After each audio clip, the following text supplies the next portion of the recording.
시청자 여러분, 안녕하십니까? 2024년 5월 29일 김성덕 제55차 김성덕 국제경제 시작하겠습니다. 방송에 앞서 국가 돈을 펑펑 쓰는 나쁜 사람들에게 한마디 하겠습니다. 국가 돈 축내는 저지들 때문에 재정이 거달나겠습니다. 국가가 먼저다. 돈 버는 사람 따로 있고 돈 쓰는 사람 따로 있네요. 섬신성 저질 국회의원, 너들 그거 가지고 선심 써라. 어떻게 이룩한 대한민국 국가 재정에 쓰기가 바빠 안 달라고 양심이 있습니까? 개인의 잘못도 국가가 책임지면 국가 재정이 남아나겠습니까? 국가 건전성에 최고 앞서야 될 우리 국회의원들이 지금 세계가 우리나라를 주시하고 있는 것은 재정불량입니다. 급속도로 노인인구 불어나고 인구 절벽. 여러분 좀 걱정되지 않습니까?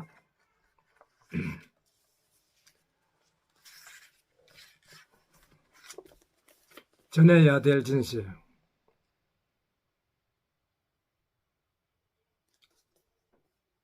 대구 사건, 제주 사건, 여수 군 반란 사건을 주제로 해서 쓴 책입니다.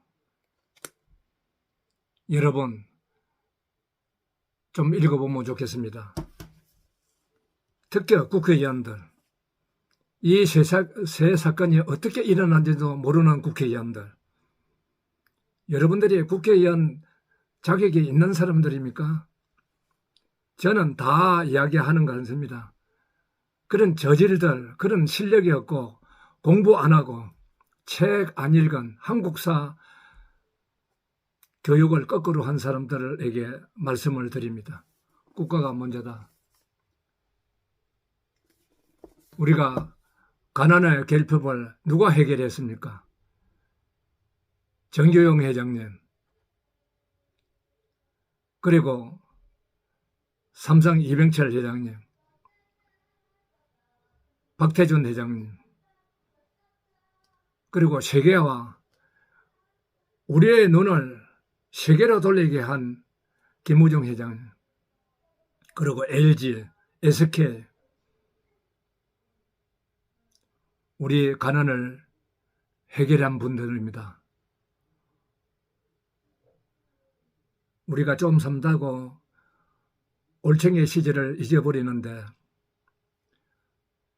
올챙이 시절을 잊어버리는 그 자체가 경솔하고 사람이 철랑거리고 무게가 없는 사람입니다. 가난의 결핍을 해결한 더 컨트롤 커머스 퍼스트, 여러분 좀 많이 보기 바랍니다.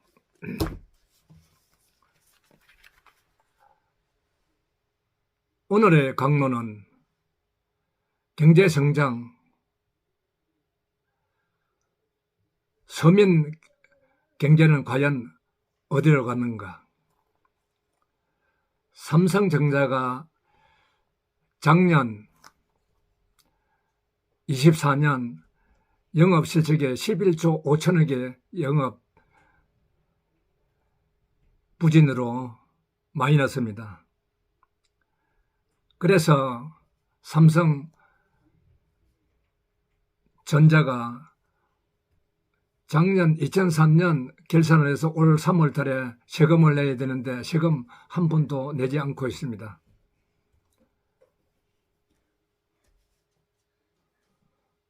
우리나라의 영어 실적 30대 기업, 50대 기업이 거의 우리나라 재정을 담당해 왔습니다. 반도체, 그리고 방산업체, 그리고 조선업체, 자동차 산업. 자동차 산업을 올해 수출을 1,000억 불을 잡고 있습니다. 1,000억 불이면 얼마입니까? 120조지요. 한 업체가 120조의 실적을 잡고 있습니다. 이런 대기업의 실적 때문에 우리는 복지도 이루어지고 있습니다. 인구 감소, 그리고 저출산, 고령화, 그리고 높아지는 현실을, 고령화가 높아지는 현실을 받아들이는 이 근로 빨아지자면 근로 연령을 이제 높여야 됩니다. 근로 연령을 지금 61세를 보고 있는데 실제적으로 일선에서 일하는 사람은 65세, 70세까지 일을 하고 있거든요. 그런데 지금은 우리 근로 연령을 법적으로 75세까지 올려야 됩니다. 100세 시대 아닙니까?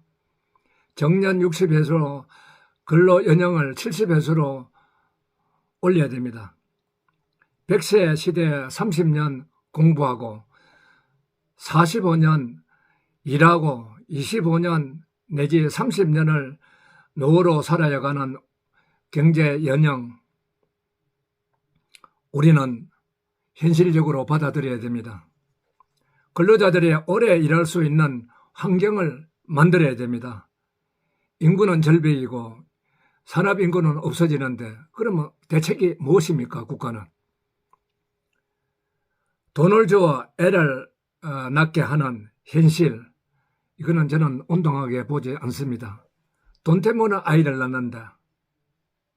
인류의 해대는, 즉 하늘에서 인정 않는 그런 우리의 현실은 받아들일 수가 없습니다. 돈 때문에 애 낳는데 인류의, 그 다음에 내 자식에 대한 애정이 얼마나 있겠습니까? 또 부영그룹에서는 1억씩 도와준다는데 애 낳으면은 1억 받고 그 돈을 어디에 쓰는지 감독 관리를 하고 있습니까? 여러분의 기억이 날 겁니다. 김대중 정권 때 벤처기업을 육성하기 위해서 한국산업연구원을 발족해서 최대 1조 3천억인가 제가 알기로는 예산을 잡아서 벤처기업을 이렇게 지원을 했습니다. 5천만 원, 1억, 3억, 4억, 5억, 심지어는 10억까지 지원을 했습니다. 그 지원받은 벤처기업이 과연 국가의 돈을 가지고 무엇을 했는지 압니까? 자기 집 사고, 자기 개인비 갚고, 자기 부인 갖다 주고, 다 그렇다는 건 아니지만은 그런 행태가 많았다는 것입니다. 우리는 국가 돈을 쓰면 관리를 근본적으로 잘하는 체질을 만들어서 국가 돈을 써야 됩니다. 그런 준비 없이 국가 돈을 쓴다는 것은 저는 반대입니다. 근로사업에 이렇게 줄어드는데 청년 백수는 100만이 넘습니다. 일 안 합니다. 세계에서 우리나라 인건비가 일본보다도 20%가 더 높습니다. 20%. 일본이 지금 현재 평균 임금이 460만 원 정도 되는데 우리는 480만 원입니다. 아니 460만 원 정도 되는데 우리는 480만 원입니다. 40만 원이 더 높습니다. 일본보다. 일본은 지금 현재 세계 경제 4대 강국입니다. 우리 지금 청년 여러분 정신 좀 차려야 되지 않겠습니까? 봉급을 많이 따고 찍어내고 돈 가치가 없으면 제살 깎게 먹는 겁니다. 참 우리 경제는 거꾸로 돌아가고 있습니다.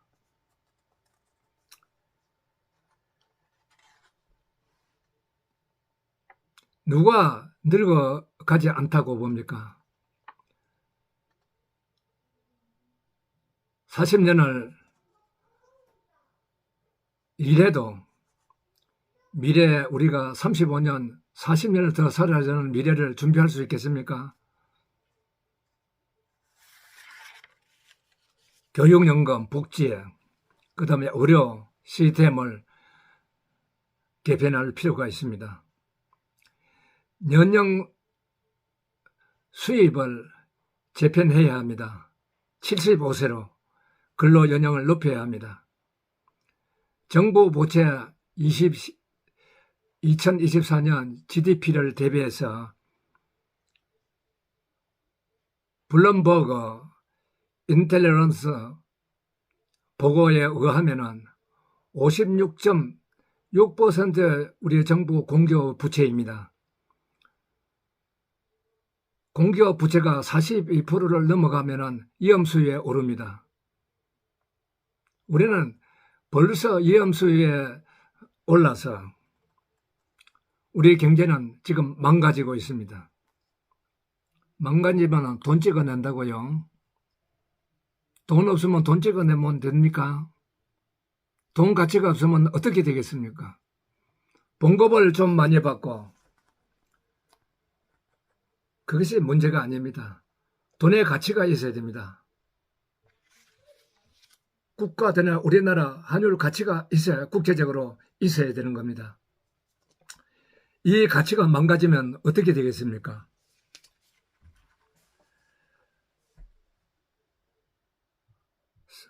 (2045년) 한국 총생산 GDP 부채율이 100%를 넘어갈 것으로 예상하고 있습니다.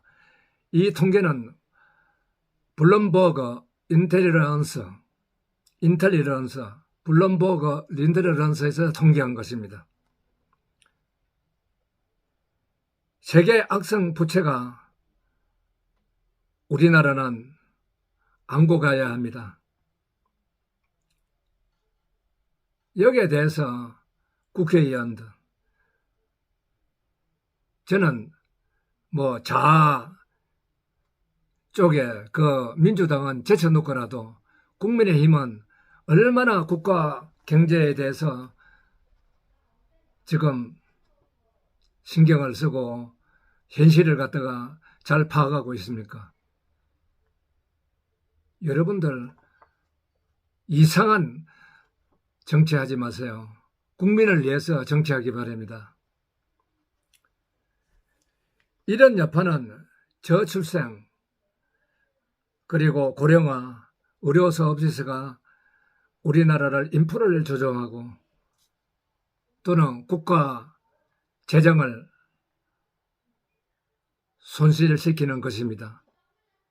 이거는 아니할 수 없는 것입니다. 그러나 100만이 넘는 백수들이 우선 일을 해야 됩니다. 근로조건을 따지지 마세요. 여러분이 근로조건을 따진다면 우리나라는 세계 인류의 근로조건입니다. 중소기업도 마찬가지입니다. 이런 조건을 더 따진다면 우리 기업가가 어떻게 기업을 해나가고 고용을 창출하겠습니까?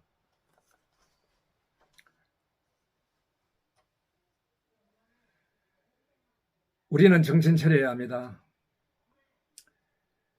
그간 선진국 행세는 10대 재벌들이 다 책임져갖고 50대 재벌, 500대 재벌들이 거의 세금을 내서 우리나라를 재정을 유지해 온 겁니다. 이 주력 기업도 이제는 차츰 밀리고 있지 않습니까? 우리가 성실한 자세로 연구하고 공부하고 이웃 나라에 70년대 후부터서 일본이 자연과학 또는 의료 모든 분야에 23개나 노벨상을 그런 노벨상 수상자를 키우는 동안에 우리 기업, 우리 과학대학, 학교에서는 무엇을 했습니까? 한 사람도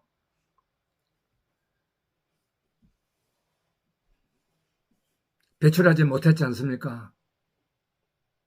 교수들이 학생들하고 면접하면 모두가 근무 환경, 돈 많이 주는데 그저 공부는 안 하고 돈만 생각하는 것으로 교수님들이 그렇게 만들고 있지 않습니까? 23개나 그 수상자가 있는 일본에 비해서 그러니까 일본을 들미는 것은 우리가 가차원지 않습니까? 우리를 지배했고 우리가 싸우지 않고 이기는 일은 실력 아닙니까? 우리가 일본보다도 실력이 앞섰다고 생각하십니까? 맨날 우리 자랑에 취해가지고 사는 국민입니다. 이것이 올챙이의 시절을 모르고 덤벙거리고 까부는 행동입니다. 가볍게. 좀 검소하고 좀 깊이 고민하면서 사는 국민이 되어야 되고 교수님들은 정말 성심을 다해서 학생들과 면접을 하고 미래를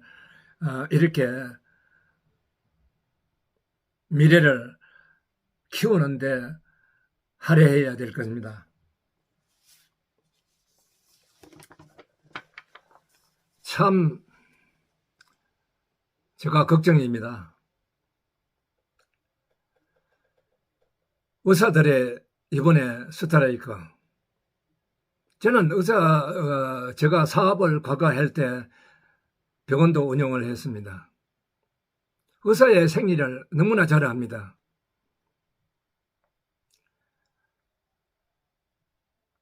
의대생, 졸업생 숫자 조절은 정부하고 해야 되는 사실이죠. 만은 그저 나와서 무조건 하고 의사 더 배출은 안 된다. 우리 지금 시골에 지방자치의 의료가 시설이 어떻게 되어 있습니까? 전부 서울에 나와서 의료 혜택을 받아야 된다면 병원이 어떻게 되겠습니까? 도군에도 이제 국가가 지원을 해서 좀 의료 혜택을 쉽게 받을 수 있도록 해야 되는 것이 의료 정책 아닙니까? 왜 이랬습니까, 의사들이? 더 이상 몸값을 억눌러 가지고 돈 그렇게 많이 받으려고 하는 행동이 무엇입니까? 어떤 행동입니까? 국가 미래를 생각해야 될 거 아닙니까? 그저 투쟁 잘하고 국가를 상대해도 국가보다도 국가가 먼저다. 정부한테 이기면은 노동조합은 잘한다. 희열을 느끼고. 이게 나라입니까? 이게 질서 없는 나라지. 좀 앵간히 하십시오. 예, 정도가 있습니다. 의사들도. 최고의 학부 아닙니까? 일반 대학보다도 6년을 더 공부해서 그렇게 의사 공부를 한 사람들이 그래 돈이 중요하죠. 이번에 의료 분쟁은 여러분이 돈 때문에 그러는 거지 정말 의료 다른 이유가 뭐가 있습니까? 정말 앵간히 하십시오. 앵간히 정말 좀 정도를 걸으세요. 뭐, 정말이다. 군인 하나 애달프지만은 수사를 하고 정확하게 뭐 하고 있는데도 뭐 특검이다 뭐다. 이게 나라입니까, 이게 도대체. 예. 400안 죽어서 수사를 해서 정확하게 발표를 하고 그 죽음에 대해서 우리가 애도를 해야 되고 또 국가가 그걸 책임져 나가면 되는 것이지. 그걸 특검을 하고 이게 나라냐 이거지. 이게 질서가 있는 나라입니까? 정말 앵간히 하십시오. 민주당 좀 자중하고 그래야 서로 싸울 것을 싸워야지. 이런 거 가지고 자기가 놀러 가서 죽은 것도 말이지. 국가가 다 책임져라. 국가가 남아나겠습니까? 이래 가지고 공사를 분명히 해야죠. 공사를.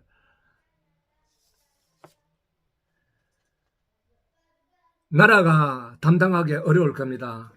정치하는 사람은 4년, 대통령 한 사람도 5년 그만두면 그뿐이지만은 우리는 그걸 안고 영원히 국민은 살아야 되는 것입니다. 국민을 좀 생각하세요, 여러분. 40대, 60대 중1의 성년들이 참 정도에 없는 행동을 합니다. 특히 역사 공부 좀 하세요. 여러분 40대, 50대, 60대 왜 역사 공부를 안 합니까? 역사 공부를 해야 옳고 그름을 정확하게 판단해서 국가가 잘못하면 잘못한다, 잘한다 평가를 할 수 있는 것입니다. 뒤집어 씌우는 거, 없는 것을 만들어서 이게 국가 질서냐 이거죠. 정말 답답합니다. 이 시대를 만든 우리가 중화학 공업을 완성시키고 일찍 붙어서 방위산업체를 70년대 65년부터 방위 자립자족을 해서 박정희 대통령이 추진해 왔습니다. 우리가 60년이 지난 오늘날에 방위산업체가 이제 빛을 보지 않습니까? 비행기도 수출하고. 그렇다고 해서 1150조의 부채를 그거 판다고 해서 하루 제가 알기로는 1440억이 눈만 깜짝하면 불어나는 이 부채를 어떻게 갚아 나가겠습니까? 대통령이 왜 개혁을 안 했습니까? 국회가 아니고 대통령은 단독으로 개혁을 할 수 있는 것도 안 하지 않습니까? 왜 공기업 민영화해서 경쟁력을 높이지 않고 있습니까? 대통령님이 신세를 져서 한자리에 주는 것입니까? 대체소상에 그 영국병을 고치는데 공기업 붙어서 개혁을 했지 않습니까? 그런 공부를 읽어본 적도 없고 대체소상에 어떻게 해서 나쁜 영국의 포퓰리즘을 해결했는지 대통령이 공부도 안 했습니까? 대통령님. 대통령님이 잘하는 것은 인정합니다. 애교는 참 잘하고 있습니다. 그러나 5.18이라든지 임해행정국을 부른다든지 그땐 대통령으로서 자격이 없습니다. 임해행정국은 누구를 뜻하는 것입니까? 왜 당선되자마자 국회의원들 데리고 가서 임해행정국 부리고 손을 손잡고 근데 행사 때마다 이번에도 가서 임해행정국 부르고 대통령의 머릿속에 대통령의 뜻이 무엇입니까? 왜 지만원 박사는 감옥에서 해제 안 시킵니까? 지만원 박사가 근거 없이 거짓말을 했습니까? 저는 그렇게 보지 않습니다. 북한에서 탈북민들에 의해서 모든 것이 북한이 5.18에 개입됐다고 증인이 되고 하는데도 우리나라는 침묵하고 말하지 마라. 말하면 감옥 보라고 입에 자갈을 물리는데 이게 민주주의입니까? 이게 민주주의라고 생각하십니까? 윤석열 대통령님. 그러니까 지지율이 안 올라가죠. 23%면 탄핵감입니다. 어떻게 24%를 가지고 대통령을 자리에서 그 다음에 국가 경영을 할 수 있겠습니까? 그 지지율을 가지고.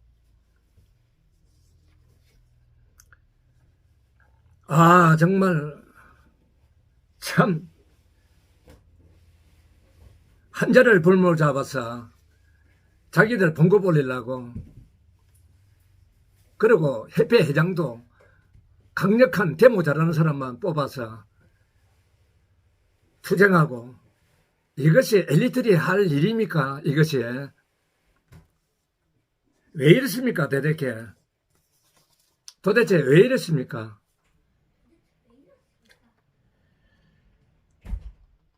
그간 선진국 행세는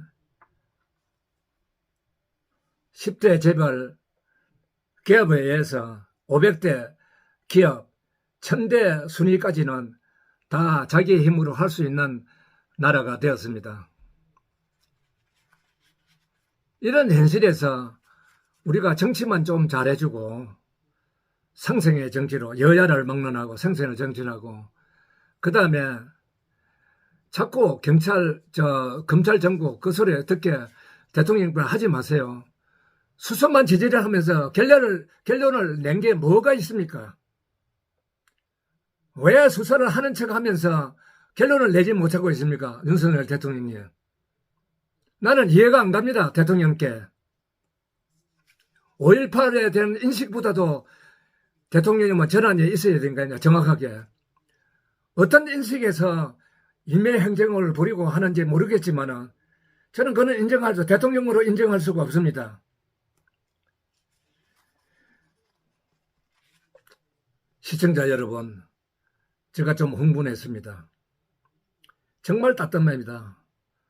서민경제가 이래가지고 되겠습니까? 오히려 지방자치도 제가 지방자치하고 같이 하는 경제 협력회를 리드하고 있습니다.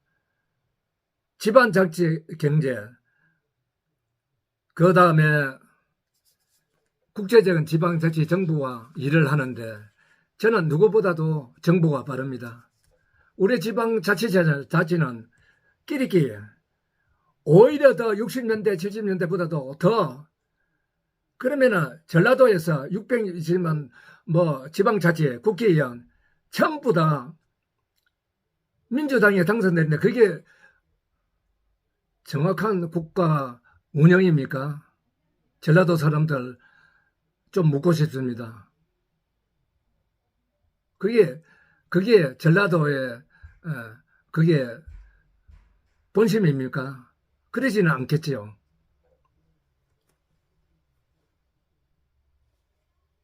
개방해야 됩니다. 우리가 너그러워야 됩니다. 마음 포용을 해야 됩니다. 이 좁은 나라에서 경상도가 어디 있고 전라도가 어디 있고 경기도가 어디 있고 어떻게 이렇게 지역 감정에 이렇게 노골화되고 있습니까? 누가 이렇게 만들고 있습니까? 그것은 저는 김영삼, 김대중 정부가 두 정부가 그랬다고 생각합니다.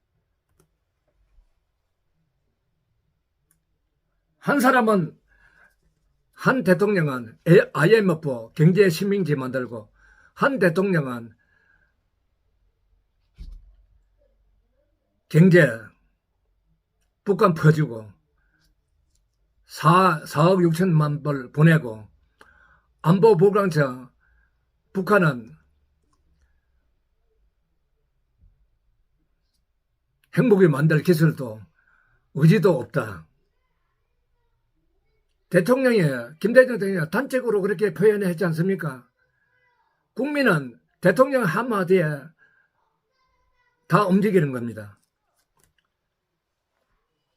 그러면 북한이 핵무기 안 만들었습니까? 무엇을 김대중 대통령이 책임을 졌습니까? 그렇게 발표를 하려고 책임을 진다고 했습니까? 책임을 진다고 했지 않습니까? 무엇을 책임을 졌습니까? 이렇게 정치를 해도 되는 겁니까? 국민에 대해서. 이제 우리가 냉정하게 전라도, 경상도, 경기도, 강원도 할 것 없이 우리가 냉정하게 자기의 이치로 돌아가면서 생각할 그런 때가 됐습니다. 우리 굉장히 경제적으로 위험한 상태에 있습니다. 정치적으로도 뭐 범죄자가 국회의원이 되고 정말 이거는 위험한 상태입니다. 그런데 저는 경제를 하는 사람이기 때문에 경제적으로 굉장히 위험합니다. 우리가 2045년이 되면은 GDP의 120%가 넘을 거라고 생각하고 있습니다. 그렇게 되면 어떻게 됩니까? 베네수엘라, 그래서 아르헨티나, 그거보다도 더 우리는 아르헨티나, 그래서 뭐 그런데 그 자원이 있기 때문에 뭐 그리스보다도 뭐 아르헨티나가 자원이 얼마나 많습니까? 우리는 자원이 풍부합니까? 뭐가 풍부합니까? 우리가 2차 산업 경영에서 수출해서 먹고 사는 나라인데, 그래서 수출해서 먹어서 지금 80% 이상을 수입을 해서 우리가 먹고 있지 않습니까? 우리 정신 차려야 됩니다. 청년 여러분, 일하세요. 일 좀 하세요. 청년 여러분. 놀지 마세요. 30대, 40대, 50대 여러분. 그리고 근로 연령 75세를 올려서 좀 이제 100세 시대에 늙은 체 하지 말고 70세도 어른 대접을 하면 75세까지는 일을 열심히 해야 됩니다. 여러분, 이것으로서 오늘 강론을 마치겠습니다. 여러분 감사합니다.